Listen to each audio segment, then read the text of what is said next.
I'll hold my introduction till maybe come. So maybe I have a question for people to ask to make it a little bit more interactive, um, in hopes from from the title so that I can see if I can cover it through the 40 minutes that I have. What would you like to take away or get to know or question? Or, it's okay. Nothing. Might be right or wrong. I just want to make sure that I cover it or if the question is offhand, I can cover it. Okay. Example is I want to know what a data lake is. That's definitely something we'll be covering. Like what can a data lake be used for? Business analysis. That is something that we do. Anything else, folks? That's definitely the second slide.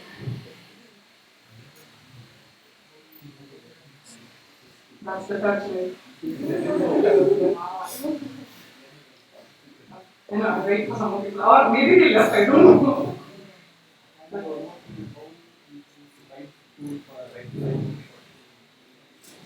Yes, so question was how.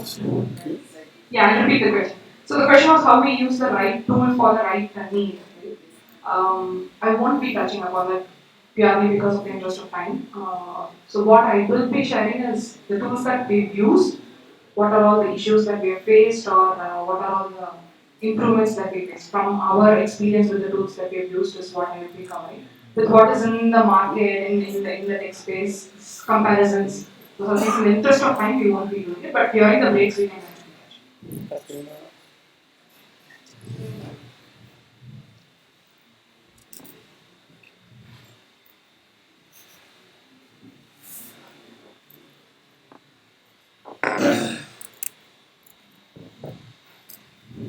Okay, so we'll get started. So my name is Geetha. I am a developer with ThoughtWorks. I've been working with a retail client in ThoughtWorks for the last 3 years. And in the last 6 months, I've been working on the data analytics stream. We'll dive deep into the work that I've been doing. Predominantly with this client, we've been working on enterprise rewrites. So enterprise rewriting their enterprise systems. And my experience also has been predominantly in that space. So from an application developer background to moving into a data engineering background, I'm going to share my experiences of my picture of what a data engineering work in the context of a data lake is will be the predominantly the content of what I'm going to share. Cool. So the agenda, a quick brief on the business use case that triggered us to build the data lake in the context of the client. And what is a data lake, microservices, and I think microservices is more from the lake. So data warehousing is what we will be covering. Data lake implementation, that will be most part of the deck. Feel free to jump in with your questions after each layer of the data lake that we cover. Cluster management tool, we'll touch upon it. Pitfalls to avoid, I think I'll talk the pitfalls to avoid through each of the data lake implementation slides that I have. But with process-wise, with the project, what all we fix, we can catch up during the break as to how we can address those pitfalls if we are in the phase. And Q&A open. Cool. The use case is we had a retail client working with ThoughtWorks for over 5 years, and they have an enterprise ecosystem with the nose and the nose and hooves of the the retail product domain. But they came back with IBM is 400 and all the Oracle, Teradata, all those off-the-shelf products that were there a couple of decades ago. They had all of it. And what we did was evaluated how we can make IT support their business better, and we transitioned them to a microservices based platform. Because it's a retail domain, a couple of entities that I want to call out the sales, stock inventory stock, promotions, the discount prices that you get, orders, something is getting over in my store, I want to order it from the warehouse or from the supplier so that it gets replenished. So these are all entities which I'll be using here and there in my example, so I just wanted to call it out. So given that we have done this work for them, in a 5-year engagement, and I've been with them for like 2.5 years. Um, it was the client also approached us and partners also approached us and suggested, why don't we do better business intelligence for you? Given that we have exposure to the data, to the systems. And so we did a data strategy workshop with them to identify what is, uh, what area in their entire supply chain network needs immediate attention, right? With increasing margin, increasing sales, optimizing replenishment, the entire strategy workshop was done, and certain prioritization, was picked up. And we identified a specific business unit to focus on at today's time. So this is a bit background as how we started. So is it okay? You know all this, so let's build a data lake and see how it goes. Right? So what is a data lake? Somebody? I don't know. So quickly, data lake. Yes. Huge amount of data. Something a big lake, right? So data flows in from all possible areas and it gets stored. Yes. Anything else? Data lake. What do you mean by static data? Actually, you're right. It doesn't move. It's at some place, so something flows in and stays there, and something flows out. Right? The lake itself doesn't move. Yeah. We can see how this analogy ties as we walk through. So data lake has a concept, right? So there are n number of services. In microservices world, these are all different business units. Or in any other system, there can be multiple systems responsible for different business units, right? So operation systems share their data via services, right? If sales wants to know what is the item's metadata, it approaches the metadata service, for example. So data flows between the services to make the BAU happen, right? But there's a lot of data sitting in individual systems, right? So operation systems stream data into data lake using topical. So I need a single place where I kind of collect all the data from these different business units and keep it curated, basically a curation.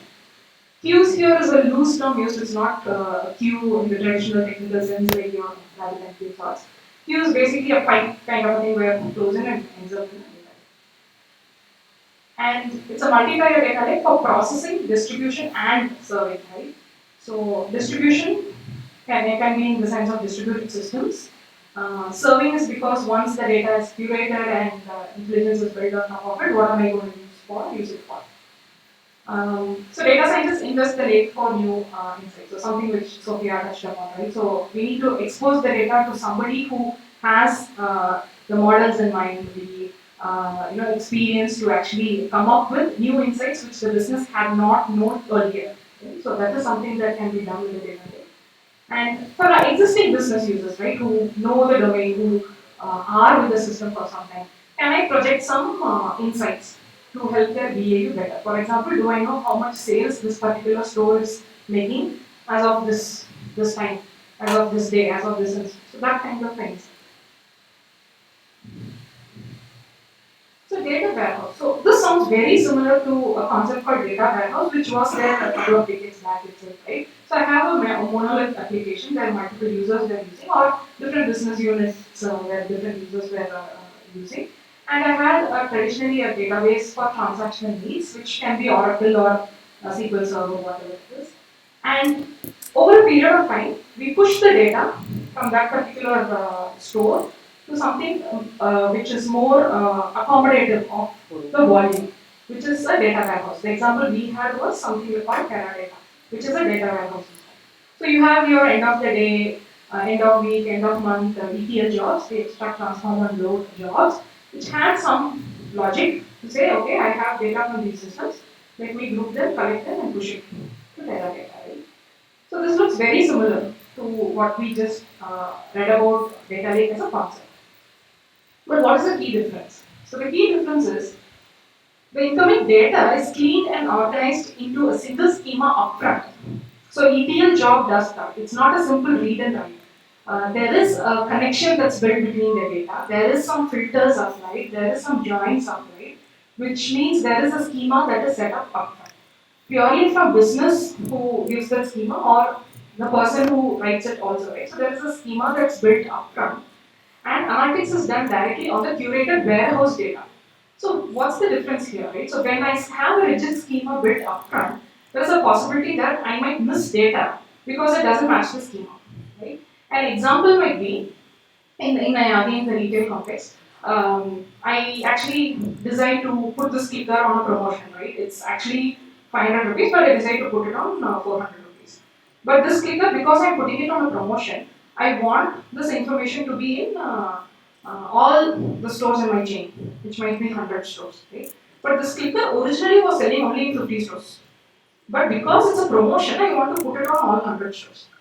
Imagine if there was a logic in my ETL which says, get how much sales for this article, for this clicker, only if it is already been selling in stores, right? If there is some join with the planned assortment that this particular clicker should be on, right?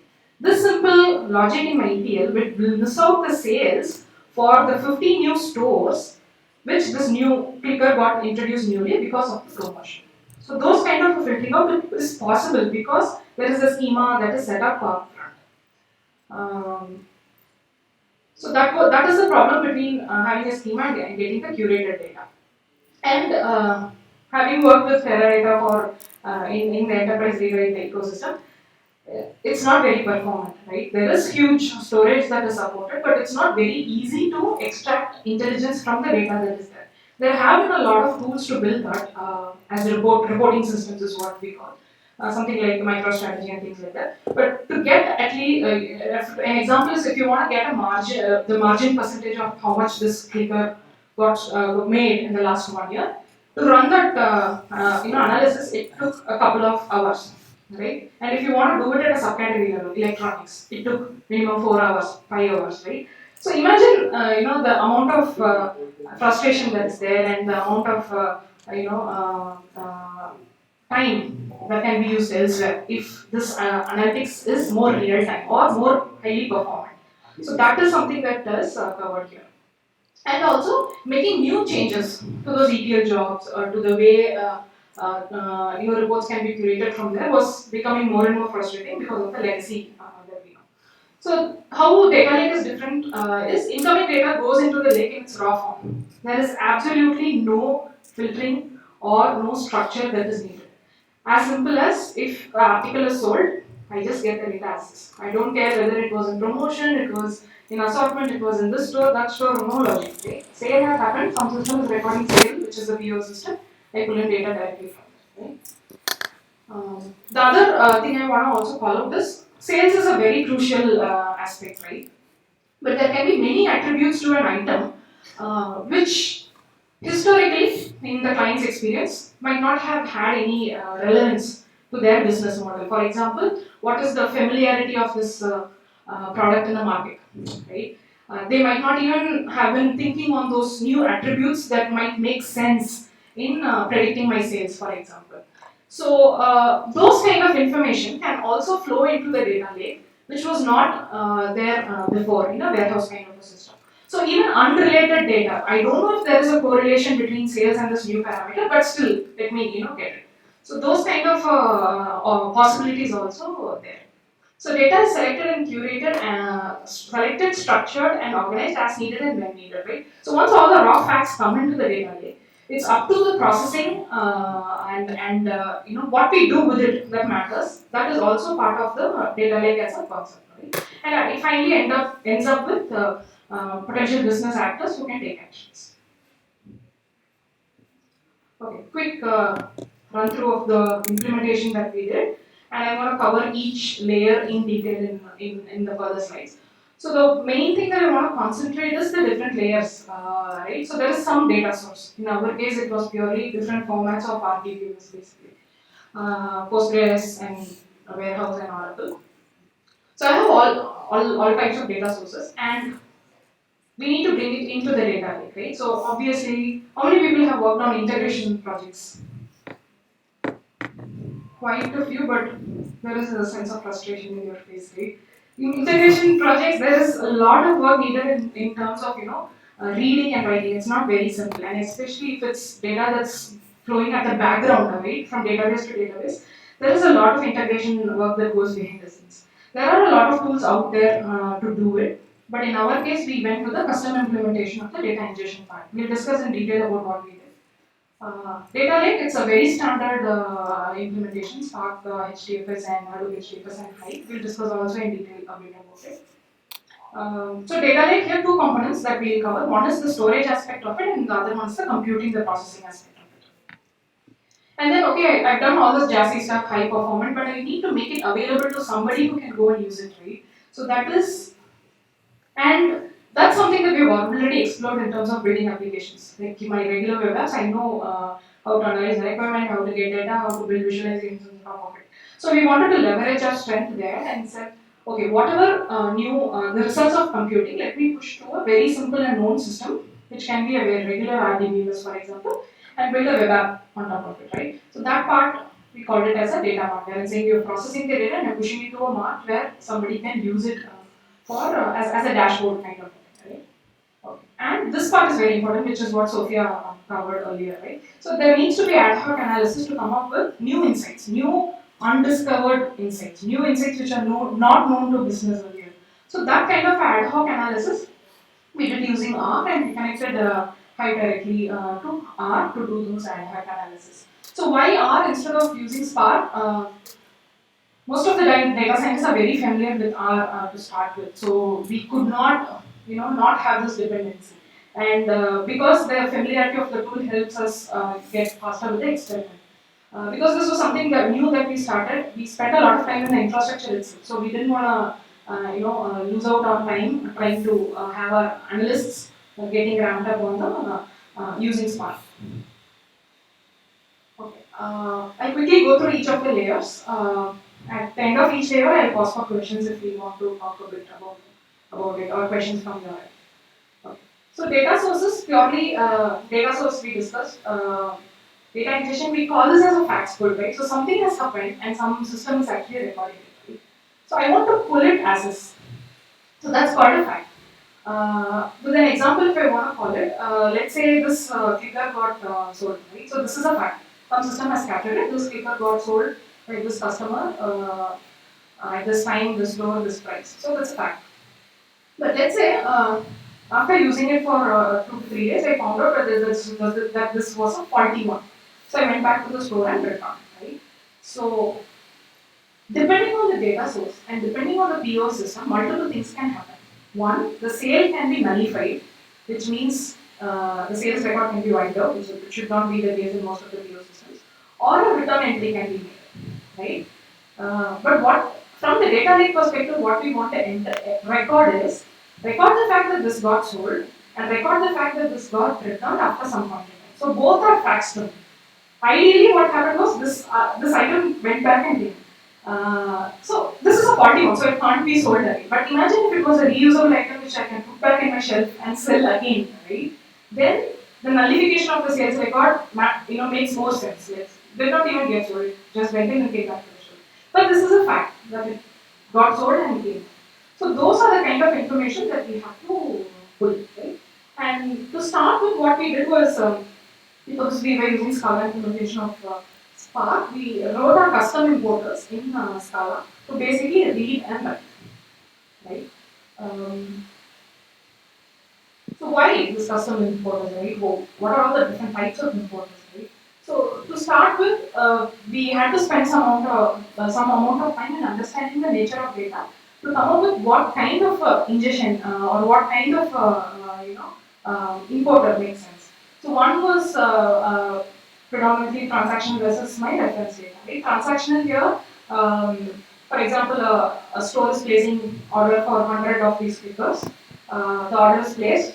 It goes to some other system which gets it from the supplier or from your warehouse, and then it gets replenished back to the store. So this is a transaction, right? But this is a transaction in a sense that it is transaction only if it has happened, if something is initiated. Whereas reference is some attributes of the clicker. It's black in color, and who's the supplier. I may choose to store the ID of the supplier, but actually the supplier has a name. So those are all like reference data, which is not going to be changed. Right? Sorry. And the other thing is version versus latest. So this is very important. For example, let's say the price of this clicker was 10 rupees. No, I said 500 rupees. So 500 rupees, right? So I store the fact that this is 500 rupees. But let's say immediately somebody changed the promo price to 400. But after some further discussions, they changed it to 350. What the system, the data source, might choose to store is actually 350. So from 500 it went to 350. But there is no record of the 400 which was an intermediate price. It might be momentary, not momentary, right? Which means it can be for a number of days or it was a configuration change that was done immediately. But the data source chooses to store only the latest information, which is 350 was the price when it was on promotion. But from the data lake perspective, what I want is even though the source does not persist the latest information, we are interested in seeing what was the change that happened so that we can do more diagnostic analysis on top of this data. So if source is version, we are all good. But if source has the latest, we still want to find a way how we can get the version data. So that's where these custom importers kind of came in. The other one is frequency of change. This is very important if you want to schedule your data pools. If I know for sure sales, I cannot compromise on time, right? It has to flow in as and when it happens. Whereas for orders, if I feel like store places the orders only in the morning time, I can schedule the jobs at that particular time. So your schedule matters. Why schedule matters? The performance of your cluster can be optimized if you know of a very optimized schedule.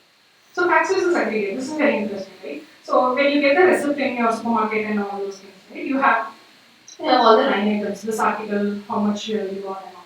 And also there is an aggregate level information that you can build. Totally in this particular store, how much of these stickers were sold, right? From a source perspective, there can be both lower level of information and also the aggregate level of information. But from the data lake perspective, what you want is definitely the facts. Aggregate is up to your choice because once you have the aggregates, you can build the. Once you have the facts, you can build the aggregate yourself. So that's also a choice that you can make. But where pulling the aggregate will not make a lot of sense is if there are any inherent filtering that's happening in the aggregate job at the source, then you will be missing out the data. So a couple of do not do's that we want to follow from our experience was, so do not filter any data. Like as a rule in your ingestion layer, you should not be filtering anything. Do not transform while ingesting. Like for example, this clicker was got from supplier 123 who had a name. Do not try to transform and put the name against the supplier's name against this item. Mainly because it will slow down the process of ingesting it. So that is something that from our experience we said we should not do. The other one is do not microbatch. Though we have microbatching now. So we started this experiment, this data lake, building this data lake maybe 15, 16 months back, right? So at that time, a lot of streaming data ingestion tools were not available in the market and not established, protocols or learnings were not there in the market. So we went with microbatching. Microbatching is sales. It needs to flow in actually ideally as and when it happens, but we pull it every 15 minutes, for example. But if you know that your data is going to be very real time, please go and explore options around streaming, what can be done, or your importers, how you can support streaming.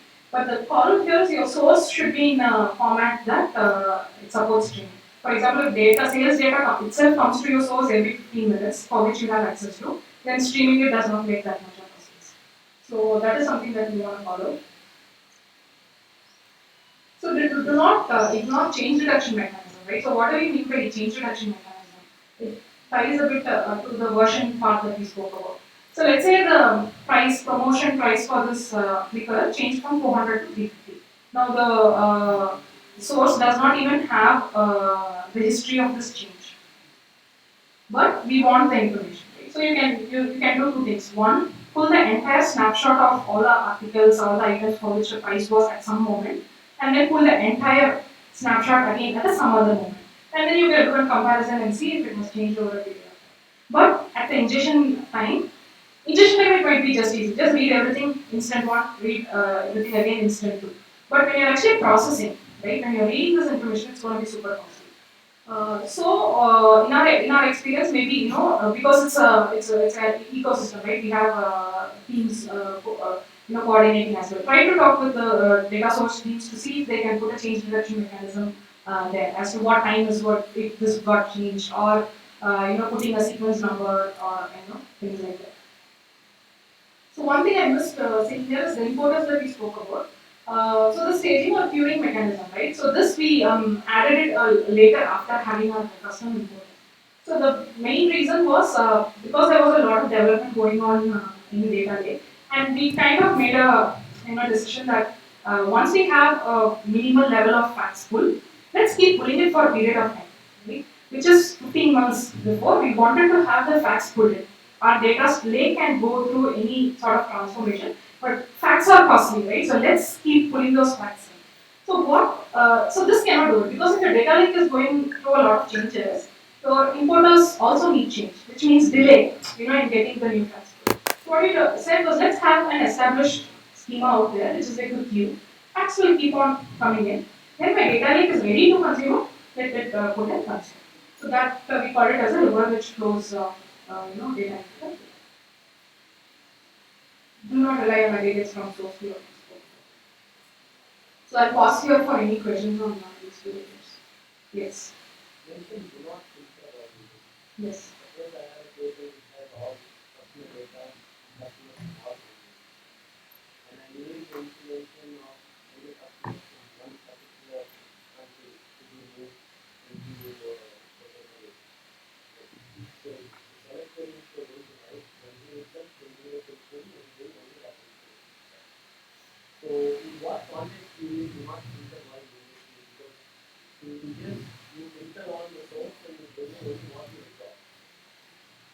So that's the difference, right? Today you know that you require this information. Tomorrow, demographics based analytics is the thing, right? So you do not want to. So today, as of the information that you want in hand, as of the business requirements, this is the subset that you want. Right? But tomorrow, when you need it, going back in history and then getting all the data again is costlier.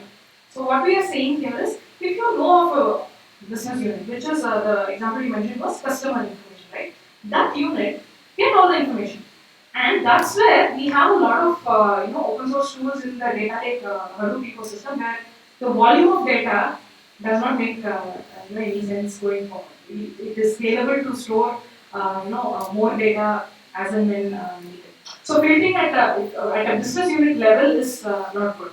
So the filtering that we have mentioned is uh, so you have all your customers data, but you don't want any of the data of customers who are aged above 50, for example. Right? Those are all costly operations. If you want to change your diagnostic analysis, getting the data again is going to be a costly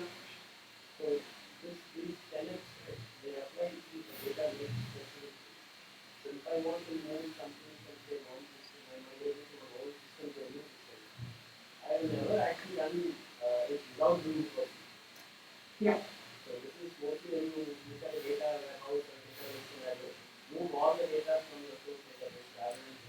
Yeah.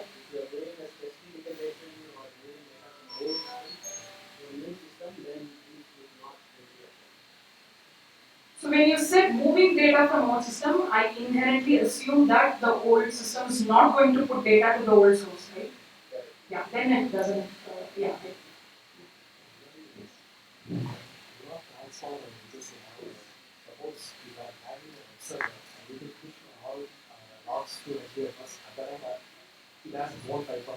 We are going to talk about that. I cut you short, sorry, but in the interest of. Yes. Previous slide, we take it to the break. I have just 15 more minutes. Yeah. So the core storage part, right? So now I have identified optimized my importers. I've discovered all those. Then comes the data lake, which is the key components being Spark, Hadoop, and everything. So we have the storage aspect of it, right? Which is what we are going to concentrate on. So the Hadoop ecosystem, in its true sense, it's a distributed file system storage, and Hive on top of it. So distributed file system storage, right? It's very difficult to read and write if you're going to do custom implementation. So definitely look for tools out there. Do not try to invent anything on your own because there are already a lot of overwhelming tools out there. So we chose Hive. What it does is quickly run through this is it So it gives you like a SQL kind of interface where you can talk to your distributed file system like you're talking to a single data source. So what that means is it compiles, optimizes, and executes the queries that get submitted to Hive. And how this is quite efficient is it has a metastore which has information about each of the data that is stored in HDFS so that the optimization and execution can become performant enough. And Flip server is something where it's like an API where you can give your data and it takes care of, it masquerades the reading and writing implementation into the Hadoop itself. So it's just like I'm posting data to an endpoint. So that is the abstraction that is provided. You have a couple of drivers, you have a CLI and okay. So a couple of things that are important here is why something like this, right? Yes, it gives me a better way of interfacing with the HDFS itself, but there are some parameters which help us understand, what should I do with Hive, how should I store my data. So the important parameters, a couple of things which we have listed is compression, like how your data is stored to get the benefits of the storage itself. The behavior, right? The behavior here being how do I read and write the data? Is it just a free flow information? Is it a structured data? So those kind of behavior of data comes into picture. These are all parameters that you need to consider while choosing a file format. So a couple of examples here is it can be a raw text. It can be like feeds from different systems which is just a raw text. Feeds can be in the form of JSON also, or it can be columnar. So in columnar, in the sense, there are columns and data structured in those columnar stuff, right? So here, structured is columnar, unstructured is text and JSON. JSON to a certain extent is also structured. So, and from when we are talking about behavior, a couple of things that we wanted to follow was the asset properties of any database system, right? So not all file formats actually support it. But if you're streaming your data into data lake, there needs to be some sort of a sanity that is needed when I'm actually pushing data continuously, when I'm writing data continuously, and there is somebody who's consuming data continuously. There needs to be some sanity ensured. So if your system, the data, the ingestion mechanism that you've chosen is needs asset compatibility, then you have to choose a file format specific to that. Or implement it yourself. So columnar supports that upfront, so we actually use it. Examples is text file is implementation of the text file format. Columnar you have something called ORC and then pathway. Then JSON format is from actually. So what we chose was ORC and pathway, right? Purely because all of our data sources were RDBMS and there is a structure that is already implemented, and we know also to a certain extent what columns we are going to read, how we are going to access the data. So it's not unstructured at all. So we went with these two formats to start with. A couple of do's and don'ts is do not treat file system as a black box, right? You have to get to the details of how data is getting stored at the disk level, right? So only when you know those details, you can actually go back and see how this is going to help. You can go back and see how to optimize your storage, right? So obviously not all of us can pick the skill up right away. I personally am not that person, right? So at least have a team that's balanced who can knowledge share and do trials and then do a talking back and forth so that the best possible optimization can be done. So I do not stick to one familiar format. So lessons from our end is we have been working with ORC and Pathway all through, and we have not been experimenting with a lot of other file formats. It has not cost us much so far, but what you need to be doing is, because this is a highly evolving space, maybe there are chances that Agro becomes more performant to suit our need itself, right? So experimenting with file formats depending on the new data that you want to build is also highly important. The other good thing is, do not apply what you see is what you get, right? Because as clearly you can see two different components. One is the storage aspect and one is the read aspect. Because Hive is also evolving, what we found is in a lot of circumstances where, depending on the file formats that you've chosen and depending on the properties that you've set, there are actually, let's say, 100 entries that have been persisted in HDFS, but sometimes Hive gives you only 70 entries because it has not done the compaction, to optimize all the records so that your reader can actually read it. So figure out by trial and error or have some sanity checks to say that this much got written but this is not written. Kind of. Also, do not shy away from clustering. How you want to cluster your data when it goes to type and stuff. How do you want to partition? Right? Sales data needs to be partitioned by date. Can I do a nested partition? If my access reads want to be very quick, right? Compression. What sort of compression you choose if you are actually dealing with maybe TBs of data. We have not been dealing TBs of data, but that is also something that we want to delve into. Questions, I'm going to move from the data lake here.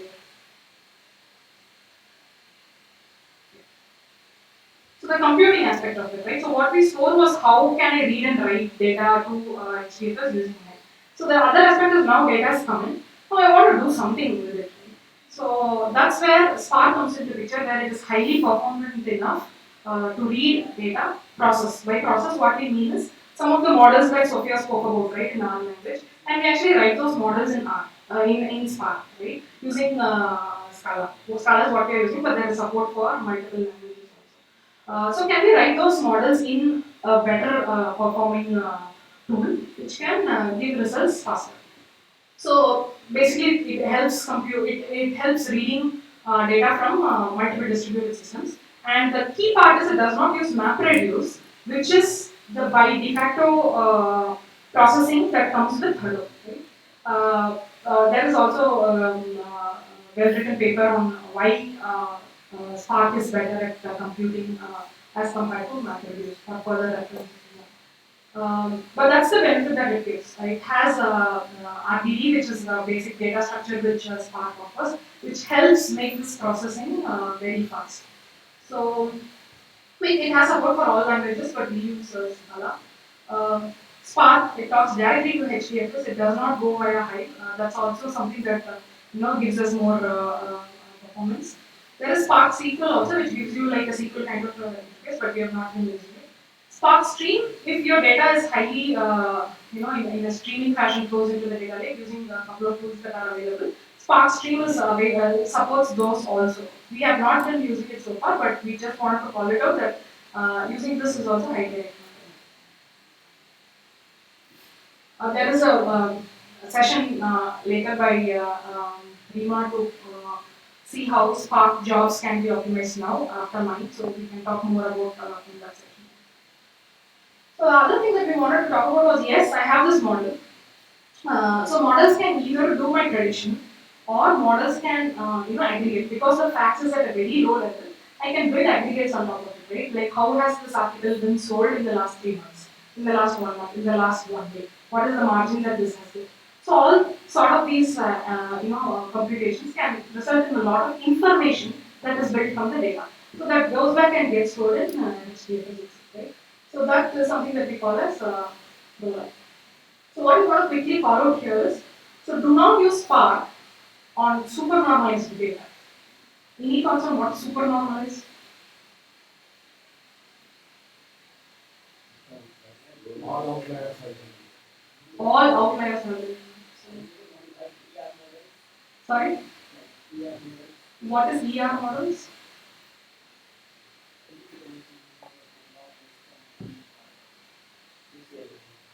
Oh my god, I'm having a lot of abbreviations. Something, what you mentioned as ER models. You have something.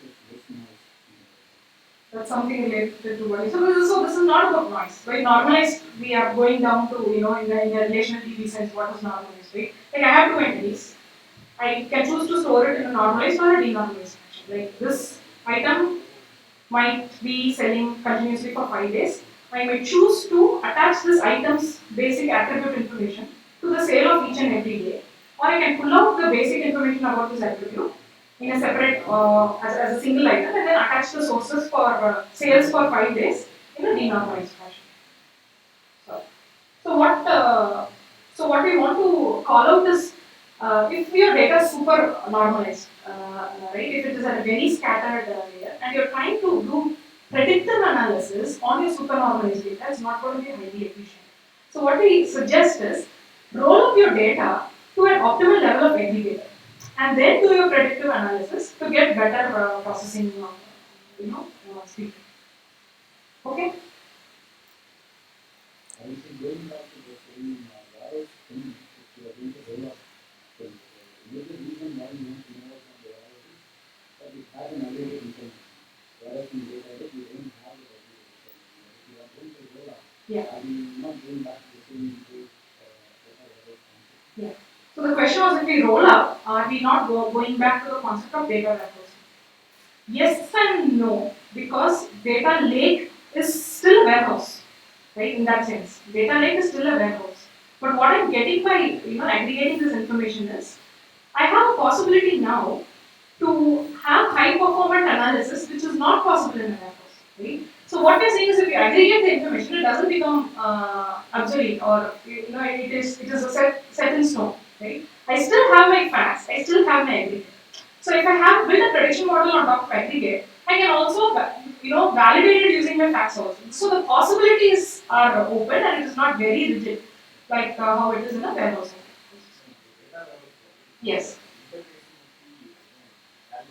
Yes.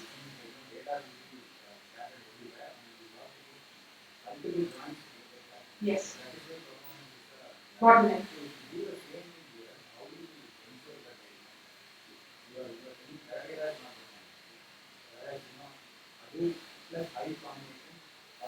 Spark combination. Yes. So the question here is, we are doing the same journey, but using a different tool. How does it perform better? That's the answer, right? So that's where a new tool has come into picture as to how I can make this better. You can go to the details of why exactly Spark is performed, right? What is causing Spark to be performant? But I don't think we have time to discuss the details of it now. In the interest, I'm happy to share more of reference material which we can use as to decide why Spark is doing this in a market. So do not apply what you see is what you get. Again, here, because Spark is a processing tool and data gets streamed into HDFS on a real-time basis, there are a lot of scenarios where HDFS has not compacted the data, which is visible to Spark. So we faced a lot of issues. So what we want to follow here is, do not trust the data as something has to be on the back of your mind, so that you can put more attention to see the data sanity aspects. You have a model in picture. How are you going to validate that the data that the model is using is actually accurate? Those kind of thought process needs to be brought in. So the other thing quickly that we want to follow is, do not overlook core dev practices, right? So do I have to know all the file system implementation, the compression details and the storage details to actually get working on Spark? No. So Spark is very easy to get started on as a language, right? You have it's something like you read data, you do processing, you store it, right? It's like there you are. That's your core, development code base, right? So because it's a new, because it has new, for example, RDDs in it, right? Because it has new data structures in place, because it has new language implementations in place. Do not shy away from your core dev practices like unit testing or your integration testing. How you set up and tag down data in a high Hadoop environment itself is quite difficult. So ignoring that has actually hit us a lot of times in basic simple misses in logic and stuff. Okay. I'll stop here for computing. I'll park questions on Spark because we have a session today. So the other part is, yes, I've done all this jazzy stuff. I have super performant information, but I need to export it to somewhere where business can make use of it. Right? So consumable insights as dashboards. So what we built is, this is how sales has been happening in your stores in the supply chain. This is your sales as compared to the previous year sales, as compared to the previous promotion, as compared to the previous Christmas period. So those are all insights that you can build. Given that I have this insights pre-processed and stored. And also there is streaming information, right? Sales that's happening since morning. But that data also needs to be fed into the dashboard. So we have followed principles like hot swapping, right? You have some data built and ready. Hot swap it with the table in Postgres to make it readily available. So the business can see as much real-time data as possible. Whereas if you go by inserting data, it's going to take some time. Okay. In the interest of time, I'm going to rush a bit. So, a couple of do not do's is, do not store historical data in RDBMS. If you're going to compare sales with previous data, don't do it in RDBMS. Move that logic to Hive, otherwise, it's going to add up. Do not store insights and structures required by the UX. This is simple for any web app development. So do not combine and store view specific insights in linear fashion. So this is do not store the denormalized process output in a denormalized format itself in Postgres. Allow some sort of a normalization because there is a web app powering on top of it, right? For example, sales, promotions, and stock. These are all different buckets of work, but don't have this in a linear fashion. You will end up sticking sales figures to your order data. You end up sticking sales figures to your stock data. So try to have denormalized when it comes back to the data mass so that your dashboards can be performed. Analytics, everything what Sophia covered, provide data for diagnostic and predictive analysis. So at what level they should operate, right? Whether they should operate at a facts level or aggregate level or find the optimal range in between. That is also very important. Do not underestimate the resources that are required, right, for their computation. Right? It's not like you connect R to your HDFS and they are still going to use your clusters memory and things to run analytics. So that quickly brings us to all the DevOps related activities, right? So if you are having a data lake with all the tools that we have discussed so far, you cannot shy away from thinking about these parameters. But all of these require individual attention, right? It's not one over the other. It all needs to coexist and equally important. So what is out there is a need for an ecosystem where to monitor how well the different tools play together without bias, right? So apparently we need not come up with this on our own. There are a lot of cluster management tools available online. What we've used is Cloudera, which is this one. Uzi workflows are schedulers for the different jobs. So what this gives us is a kind of health check around the different tools that we have used. Also, a couple of basic parameters around we have for clusters in products. It's not a huge big data in the true sense, but yeah, I have visibility around what is happening right now instead of an individual cluster level. So that is also something that we want to follow. I'll pause here. I think we're over time, so I'm okay to interact more. Do you have a break now? No. So we'll continue post. Just want to say thank you to my teammates who've been really supportive of me when I started entering the data engineering space. So thank you.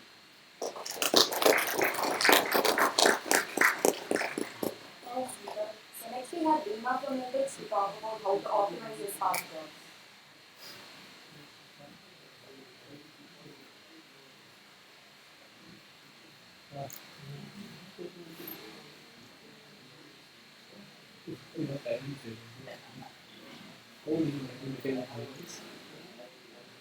How do you